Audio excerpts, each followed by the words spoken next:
And in the Impact segment tonight, chaos growing in Washington. Benghazi, the IRS scrutinizing conservative groups.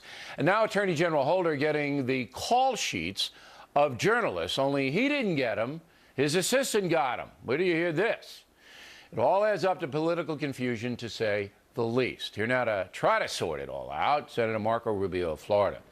Let's take the IRS first, Senator. Do you believe President Obama had anything directly to do with this?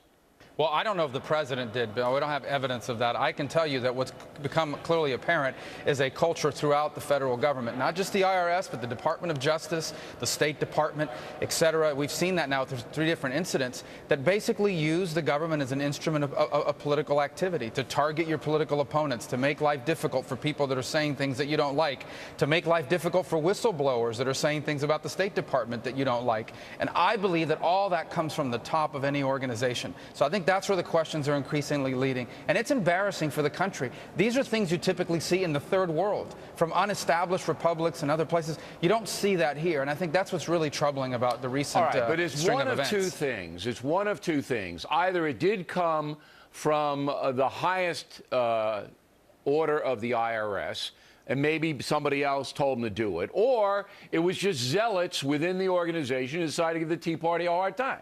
So it's one or the other. But right now, we don't know.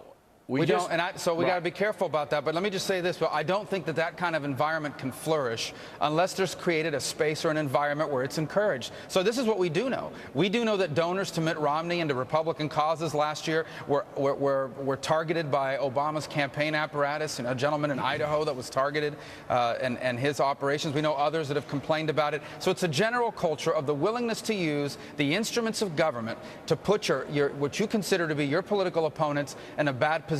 And you've seen that now on issue after issue. You have a whistleblower last week saying that in Benghazi they felt threatened for their job. Yeah, Hicks. You have the AP. You have the AP now being targeted in a widespread effort to find information out about them. Well, let's and you have this talk incident about with the IRS. AP thing. All right, now, earlier today, as you probably know, Attorney General Holder gave a press conference.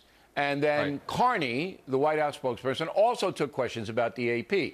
Here's the bottom line on the AP, Senator. I want to get your reaction to it.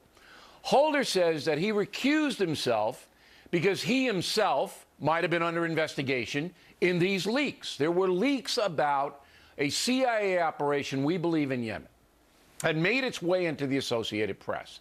The FBI is trying to find out who the leaker is. All right? Now, possibly could be the Attorney General of the United States. So Holder steps back and says, you know what? I'm not going to conduct an investigation that might even look at me. So, all right, that's what he did. So there he can get up and he goes, I don't know anything about it. I recused myself. It was my deputy who ordered the AP leaks. Number one, does that make sense to you? It doesn't, because your deputy's still your deputy on everything else. And so certainly that person, you need to put someone independent there, not someone that works directly underneath you.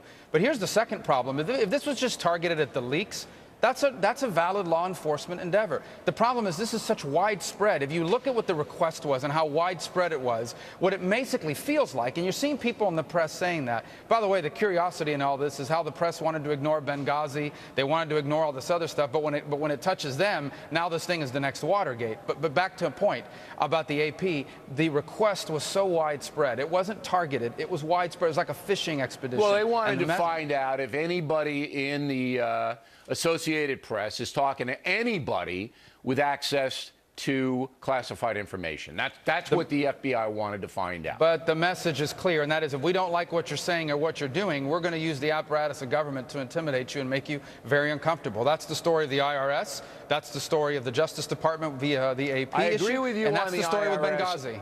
On the AP, I'm not so sure I buy into that. On the IRS, I do. All right, Well, now what about Benghazi with the State Department and those gentlemen that were... Want to get there. All right. Now, Benghazi, that's the big story right now. And this is what the president, Carney, the attorney general, all they say is we're investigating. We want to know the truth. We want to find out what happened. And then they never do.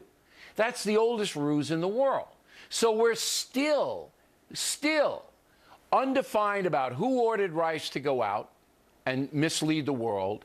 Who screwed up security in Libya? Who exactly screwed it up? Who said stand down to the military? Don't send guys to Benghazi from Tripoli. Who did it? Right. They will not tell us, Senator. So here's my final question to you. Can you and your colleagues in the Senate make them? Well, number one, that's what we're trying to get to the bottom of in all of this endeavor. The answer is you can put people under oath, and if they're willing to lie under oath, they're going to commit perjury. Yeah, but you guys haven't. It's been the House driving this train. Well, we did a hearing, and Secretary Clinton came before us and answered questions, and obviously as more information comes out, what she said at that hearing will have to be compared with what the facts are that are being uncovered, and I hope that they match up, and if they don't, obviously there'll be consequences for that. But look, here's the bottom line. There are two separate issues to look at in Benghazi. One is were the talking points manipulated for political purposes, and number two, should we even have been there to begin with in Benghazi after a steady stream of intelligence reporting that told the State Department it is a very dangerous environment to be there? They should have closed it down, and if they were going to keep Benghazi open, they should have had adequate security and an adequate plan to rescue those people. They did not. All right. Are you confident we're going to get answers to any of these stories? Because As long right as we now, don't that stone wall is pretty damn intense in Washington. Well, we got to keep at it. That's our job. All right, Senator, my job too. So you and I that's like right. simpatico here. All right, directly ahead, Crowley and Collins will react to this.